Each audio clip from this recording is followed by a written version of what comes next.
We are going to remind you that you are one population on Earth.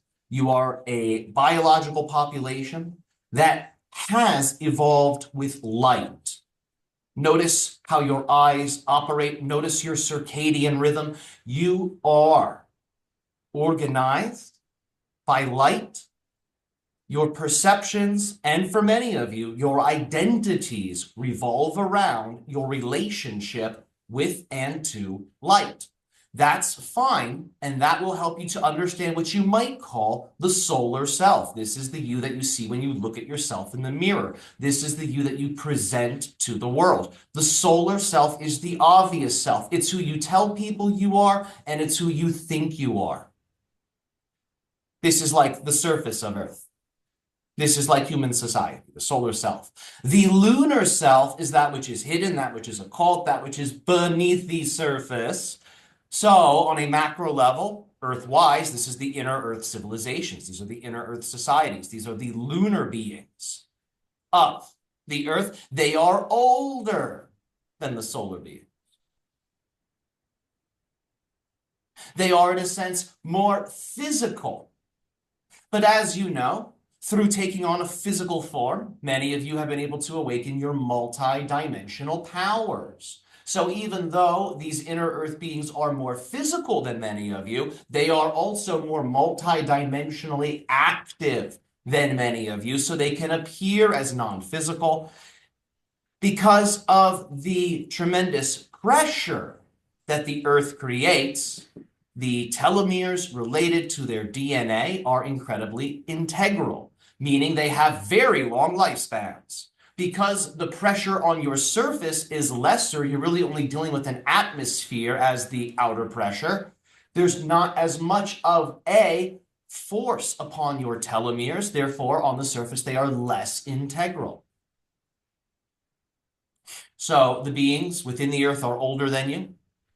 Many of them you would consider to be original beings, the original species, if you will, the original humanity, because as we have said many a times, there have been many, quote unquote, Anunnaki that have come and have created forms on the planet. This has occurred time and time and time again. And of course, there is an original species that came to Earth and created themselves. Remember, it is a top-down incarnational process. So they, like you, originally dwelt on the surface. Their evolution brought them deeper into the planet because they're here to explore Earth. So of course they evolve into the planet because they are seeking the planet's core. Just as you have evolved with light, just as you seek light, their view, because they are a little older, they are a little wiser, they are a little more multidimensionally active because of these things, they have chosen to seek the occult light, the light that is not obvious. For them, the sun was obvious. They worked with the sun for a long time. However, their focus eventually drew them to the sun at the center of the Earth. And that is why they went in. This traveling inwardly to the planetary core mirrored an inward traveling that they performed within their consciousness as they accelerated into their own inner heart. As they awakened their own inner sun, their own inner heart, they became magnetized to the inner heart, the inner sun of the Earth. And that is what drew them in. And from their inner Earth realities, they prospered. They diversified in many ways their experiences, their themes. For the unique environments within the Earth allow for many different varieties of life and DNA specifically to be brought into manifestation. So diversification of DNA and life form expression was a big feature, was a big highlight. Many forms of life were created within the Earth, and then these forms were sent up and out to mingle with the beings of the surface, and in some instances, to actually populate a surface environment. So the inner earth beings are deeply connected to what you might call genetic founders. They represent inner earth councils. These are ancestral councils. But you must understand what we have said. They are more physical than you. They are doing their best to guide all of you, the surface members of their planetary civilization. Because what you do on the surface affects programs, agendas, and protocols that are very important to them. Because that which the earth produces, that which is created on earth and perfected on earth, rarely stays on earth. It is usually brought into another location within the cosmos. It ascends. There are many programs on the surface that have to do with the ascension of DNA in different forms. Humanity is like this. Many organisms on your surface are like this. The inner earth beings have a vested interest in the success of these genetic programs, so they do what they can to guide you. They do what they can to illuminate your path. With your head in your heart and your feet on the ground, you will be able to feel and hear the guiding touch and messages of the inner earth councils. You have counterparts within these councils. It's imperative that you connect with them because the inner earth councils are responsible for what you might call the activity of the lower firmament. This is an energy orb. It is an auric bubble corresponding to your atmosphere that acts as a barrier or a door, depending on what is being done with it. It can keep beings out, it can let beings in.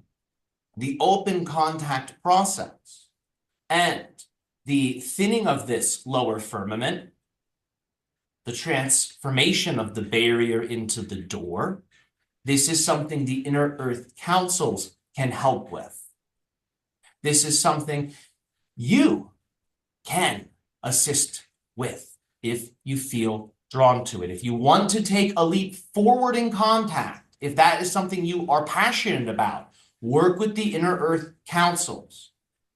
And when you work with them, create new programs and protocols for what we have described as the lower firmament. This is the bubble that will either allow extraterrestrials in or keep them out. Humanity's balance and relationship between love and fear. This is what determines which effect has been activated. So you have some new ideas and some old ideas brought together into this transmission of alchemical learning and possibility. Extraterrestrial open contact will not be obtained or achieved without the assistance of the inner earth councils. It is your planet as much as it is theirs. You all must work together. So you must think beyond humanity. You must think about the other groups that also share the earth with you.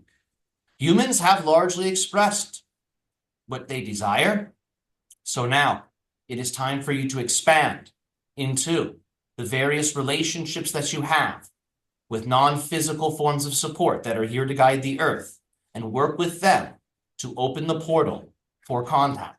You can do this at any time. We are here to assist you in that. Be bold, be brave, and you do not have to wait for anyone's green light. So just remember the following. Once the genie's out of the bottle, good luck putting it back in. With that being said, you can initiate open contact whenever you like if you know how to do it. What we are sharing with you, these are the keys to that door, step by step by step. We're just letting you know you don't have to go at the pace of another. It might be more comfortable for you to do that. It might be perhaps a little more secure for you to do that. But we're here to let you know you can play the conservative approach if you want, but you can also be bold and forthcoming and drive the spaceship. It's your parallel reality version of Earth. Don't spend so much time pretending it belongs to someone else. It's your Earth, it's your reality, it's your mind, it's your world. So get busy sculpting. You don't have to sculpt us into your reality, extraterrestrials, but we have a desire to be sculpted into your reality, because that is what allows for us to look at one another face to face, eye to eye, mind to mind, heart to heart. And it is what allows for our genetic storylines to blend, to expand, and to reveal secrets, knowledge, and connection. That is new for both involved.